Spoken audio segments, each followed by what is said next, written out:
నమస్తే. మనతో పాటు రెంజర రాజేష్ ఉన్నాడు. ఈ మాదిగల మాలల మధ్య అసలు గొడవేంది, అసలు వీళ్ళ వర్షన్ ఏంది ఒకసారి ఆయన మాటలు నేనే ప్రయత్నం చేద్దాం. నమస్తే అన్న. ఒకటే అడుగుతున్నా, ఫస్ట్ ఆఫ్ ఆల్ మీరు రాజ్యాంగాన్ని కాపాడుతుర్రా, మాదిగలను వ్యతిరేకిస్తుర్రా? మాదిగలు రాజ్యాంగంలో భాగమా? రాజ్యాంగం అవుతుంది భాగం ఇవ్వాలి, 100% భాగం. రాజ్యాంగాన్ని కాపాడుతున్నాం అంటే మాదిగలు కాపాడుతున్నట్టుగా. రాజ్యాంగం అంటేనే భారతదేశం. వర్గీకరణను వ్యతిరేకిస్తున్నాం అంటే రాజ్యాంగాన్ని కాపాడుతున్నాం మళ్ళీ మాట. రాజ్యాంగబద్ధమైన వర్గీకరణ జరగాలని మాట్లాడిన మొట్టమొదటి హీరో నేను. రాజ్యాంగబద్ధమైందంటే ఈ మాట చాలా ఇంటర్వ్యూలో చెప్పి ఇప్పుడు కూడా చెప్తాను. స్టేట్ ఏదైతే ఉందో, ఇక్కడ ఉన్నటువంటి సెన్సెస్ ఏదైతే ఉందో, జనాభా లెక్కలు మొత్తం కూడా పార్లమెంటరీకి పంపించాలి. పార్లమెంటు ఉభయ సభలలో 2 సభలలో చర్చ జరుగుతుంది. అవును, ఇట్లా ఈ రాష్ట్రం నుంచి మనకి ఈ కంప్లైంట్ వచ్చింది, ఇది సమస్య, ఇట్లా వర్గీకరణ కావాలని కోరుకుంటున్నారు ప్రజలు అని చెప్పి మాట్లాడితే, భారతదేశంలో ఉన్నటువంటి సగం ఎంపీలు దాన్ని యాక్సెప్ట్ చేయాలి. యాక్సెప్ట్ చేసి బిల్ చేసి రాష్ట్రపతి దగ్గరికి పంపించాలి. రాష్ట్రపతి గారి ఆమోదం పొందాలి. రాష్ట్రపతి గారి ఆమోదం పొందిన తర్వాత కూడా మళ్ళీ పార్లమెంట్లో తెలంగాణ బిల్లు కావాలి. బిల్లు అయిన తర్వాత ఇప్పుడు చట్టం అవుతుంది. అప్పుడు దేశవ్యాప్తంగా వర్గీకరణకి ఉంటుంది. ఓకే, అప్పుడు దేశం మొత్తం ఇంప్లిమెంట్ అవుతుంది, తెలిసిందే. కాకపోతే ఇక్కడ ఉన్నటువంటి ఒక సిచ్యువేషన్ వస్తే తెలంగాణ కావచ్చు, కర్ణాటకలో కావచ్చు, లేకపోతే తమిళనాడు, ఇక్కడ ఉన్నటువంటి సినారియోలో ఆ ప్రాంతాల ప్రకారంగా బేసింగ్ కొంచెం వేరే ఉంటుంది కదా. అక్కడ ఉన్నట్టు ఇప్పుడు ఇక్కడ మాదిగలు ఎక్కువ ఉండొచ్చు, ఇంకో మాలలు ఎక్కువ ఉండొచ్చు, అట్లా సిచ్యువేషన్ చేంజ్ అవుతాయి. ఇప్పుడు ఉన్నటువంటి సిచ్యువేషన్ వీళ్ళు అడుగుతుంది ఈ యొక్క సౌత్కు సంబంధించిన మెయిన్గా ఏబీసీ వర్గీకరణ కానీ వాళ్ళు డిమాండ్ చేస్తూ ఉన్నారు. మీరు దీన్ని ఏమంటారు? ఇప్పుడు 30 సంవత్సరాలుగా జరుగుతుందండి, ఈ రోజు కొత్త జరగలేదు. అప్పుడు సెంట్రల్కి మాత్రమే ఉంది కానీ స్టేట్కి అవకాశం లేదు అని చెప్పినప్పటికీ కూడా వినకుండా గౌరవ చంద్రబాబు నాయుడు గారు ఎవరైతే ఉన్నారో ఆయన బలవంతంగా 2000లో చేసిండ్రు. 2004లో కొట్టుడు పోయింది. ఇలా రేవంత్ రెడ్డి గారు చేసిన చట్టబద్ధం కాదు కాబట్టి సుప్రీంకోర్టు దయచేసి మీలాంటి బాధ్యతాయుతమైన రిపోర్టర్లు కూడా తీర్పు అనద్దండి. It is a suggestion, suggestion అంటే తీర్పులతో సమానమే కదా. మరి దాంట్లో చాలా ఉన్నాయి. ఒక మనిషి ఒకటేసారి రిజర్వేషన్ పొందాలన్నాడు. మరి 100 సంవత్సరాలుగా కుల వివక్ష ఎదుర్కొంటే reservation it is not representative by food and economical status. అది అంటరాని తన నిర్మూలన కోసం వచ్చింది. సో మీకు ఎప్పటి వరకు అయితే ఈ దేశంలో అంటరానితనం ఉంటుందో అప్పటి వరకు కూడా రిజర్వేషన్ ఉండాల్సిందే. అట్ ద సేమ్ టైము పంజాబ్లో, తమిళనాడులో ఆ దళిత సామాజిక వర్గాలన్నీ కూడా ఒక అండర్స్టాండింగ్ వచ్చి ప్రభుత్వం దగ్గర కూర్చొని ఒక నిర్ణయం తీసుకొని రిజర్వేషన్ పెంచి పంచుకున్నాయి. మేము ఒప్పుకుంటున్నాం.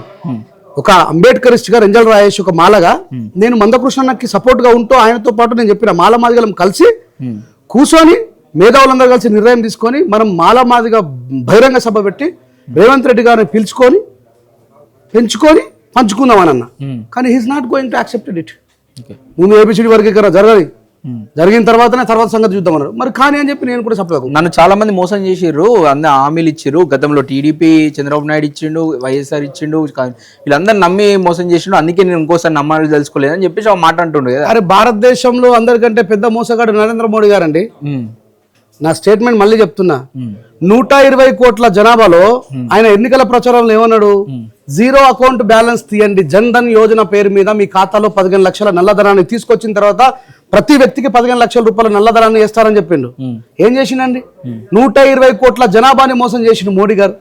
మరి మా సమాజానికి, మా మాదిగ సమాజానికి న్యాయం ఎట్లా చేస్తాడు? ఎస్ అన్న మాటల్లో ఆవేదన ఉంది, దాంట్లో అర్థం ఉంది, చాలా మంది మోసం చేశారని చెప్పి. కానీ ఒకటి ఆలోచించాలా. ఒక మొన్న మీటింగ్లో ఏమంటున్నారు, లాలూ ప్రసాద్ యాదవ్ గారు, రాజశేఖర రెడ్డి గారు, కేసీఆర్ గారు, చంద్రబాబు నాయుడు గారు, ఇంకా చాలా ఎంపీలందరూ కూడా నాకు సపోర్ట్గా లెటర్ ఇచ్చినప్పటికీ కూడా అయితలేదు అని అంటే అది రాజ్యాంగ విరుద్ధమైనటువంటి ఎజెండా నువ్వు ఎత్తుకునేదే. ఇది రాజ్యాంగ విరుద్ధమైనటువంటి ఎజెండా, అది కాదు అనే విషయం ఆయనకు తెలిసి కూడా కావాలని చెప్పి చేస్తా ఉన్నాడు అనే విషయాన్ని నేను స్పష్టం చేస్తా ఉన్నాను. మరి వీళ్ళు పార్లమెంటులో ఎందుకు బీజేపీ వచ్చి, మోడీ వచ్చి, మందకృష్ణ గారితో సభలో పాల్గొంటాడు? సో వీళ్ళు పార్లమెంటు ద్వారా చేయడానికి ఎందుకు వెనుకపోతుంది అంటారు? మందకృష్ణ మాదిగ గారి యొక్క పోరాటం కేవలం తెలంగాణ కోసమే కాదుగా, దేశంలో అన్ని మాదిగ సమాజం బాగుపడాలనేగా. ఇక్కడ మనకు ఛాన్స్ ఉంది. ఇప్పుడు నరేంద్ర మోడీ గారు మా కృష్ణన్న గారి పోరాట ఫలితంగా ఓట్లే ఇస్తే గెలిచిర్రు. ఎస్, అబ్సల్యూట్లీ దాన్ని ఒప్పుకోవాల్సిందే. సౌత్ లో చంద్రబాబు నాయుడు గారు, పవన్ కళ్యాణ్ గారు సపోర్ట్ చేస్తేనే కదా ఆ ప్రభుత్వం నిలబడ్డది. అప్పుడు మనం ఏం చేద్దామని చెప్పినా అంటే, ఇంతకుముందు ఇంటర్వ్యూలో చెప్పినా, మీ ఇంటర్వ్యూలో కూడా చెప్తా ఉన్నా అన్న, మనం ఏం చేద్దామంటే పోరాటం నీదైనప్పటికీ కూడా ఫలితం గుజరాత్ లో రాని, ఫలితం మధ్యప్రదేశ్లో రాని. ఎందుకంటే బీజేపీ పాలిత ప్రాంతం కదా. ఇక్కడ రేవంత్ రెడ్డి గారు కాంగ్రెస్, అక్కడ కర్ణాటకలో కాంగ్రెస్ గవర్నమెంట్ ఉంది కదా. ఇక్కడ కంటే ముందు అక్కడ చేద్దాం. మన పోరాటం ఎవరికి ఫలితాన్ని ఇచ్చేది? మన జాతికి ఫలితాన్ని ఇవ్వడమే కదా. మరి గుజరాత్ లో ఎందుకు అడగరు? మధ్యప్రదేశ్లో ఎందుకు అడగరు? ఉత్తరప్రదేశ్లో మీకు అత్యంత ఇష్టమైనటువంటి నాయకుడు the great bulldozer Yogi Adityanath గారు ఉన్నారు కదా, మరి అక్కడ ఎందుకు చేయరు? మన పోరాటం ఎక్కడ ఫలితం ఇచ్చినా మన వల్ల ఇచ్చినట్టే కదా. అంటే అక్కడ మాలలు తక్కువ ఉన్నారనే ఒక వాదన ఉంది, అక్కడ మాదిగలే ఎక్కువ ఉన్నట్టు. మరి చేయించుకో కదా అక్కడే. ఈడ మాలలు తక్కువ ఉన్నారు. తెలంగాణలో మీరే అంటున్నారు 30 లక్షలు అని చెప్పి అంటున్నారు. అందుకే మనం తలా రూపాయి వేసుకొని 30 లక్షల రూపాయలు రివార్డు పెట్టినాం కదా. సో నేనేమంటున్నా, నువ్వు అక్కడికి పోయి చేయవు, ఇక్కడ అయితలేదంటే మరి అక్కడ అయ్యే దగ్గరికి పోయి చేయమంటేనే మాట. నేను ఏం చెప్తున్నా, ఇప్పటికి కూడా చెప్తున్నా, ఉత్తరప్రదేశ్లో ఏబిసిడి వర్గీకరణ జరిపించడం కోసం మీతో పాటు ఒక ఉద్యమకారుడిగా నేను కూడా వస్తా. మీరు వ్యతిరేకం కాదు వర్గీకరణకు, రాజ్యాంగబద్ధమైన వర్గీకరణ చేసుకోమని చెప్తున్నా. రాజ్యాంగం అంటారు మళ్ళీ వ్యతిరేకం.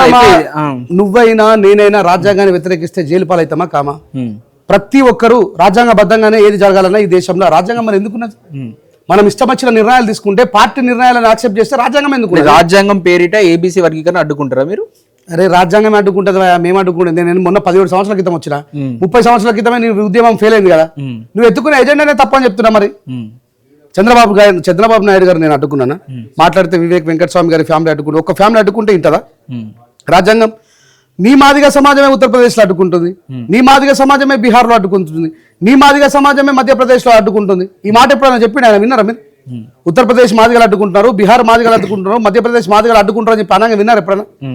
ఎంతసేపు వివేక్ వెంకటస్వామి అడ్డుకుంటుండు, అలా బాబు కాకా వెంకటస్వామి అడ్డుకున్నాడు, ఇప్పుడు వినోద్ అడ్డుకుంటుండు, లేకపోతే వంశీ నలుగురు ఆప్తే ఆగేదండి భారతదేశం. నలుగురు చెప్తే ఇంటదా? లేదంటే మల్లికార్జున ఖర్గే గారి పేరు చెప్తారు. ఇప్పుడు రాహుల్ గాంధీ కాదు, రాహుల్ గాంధీ గారే కాదు, వారికి ఈయన అంటారు రాహుల్ గాంధీ మద్దతు ఇచ్చినట్టు. మళ్ళా గౌరవ ప్రధానమంత్రి గారు చెప్పిన తర్వాత ఆగుతుందా?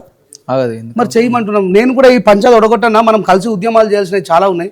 ఈ మాలమాది రాష్ట్రాలు ఒప్పుకోవు కదా, మరి ఇక్కడ కర్ణాటక ఒప్పుకున్నట్టు, తమిళనాడు ఒప్పుకున్నట్టు, తెలంగాణ ఒప్పుకున్న, ఆంధ్ర ఒప్పుకుంటు, మిగిలిన రాష్ట్రాలు ఒప్పుకోవాలి. మరి మాలమాదిగా మేధావులు కూర్చొని మాట్లాడుకుని ఒక స్టాండింగ్ రమ్మని చెప్తున్నా. ఆడ ఒప్పుకోకపోతే ఇక్కడ ఛాన్స్ ఉంది కదా, తమిళనాడు లాగా పంజాబ్ లాగా.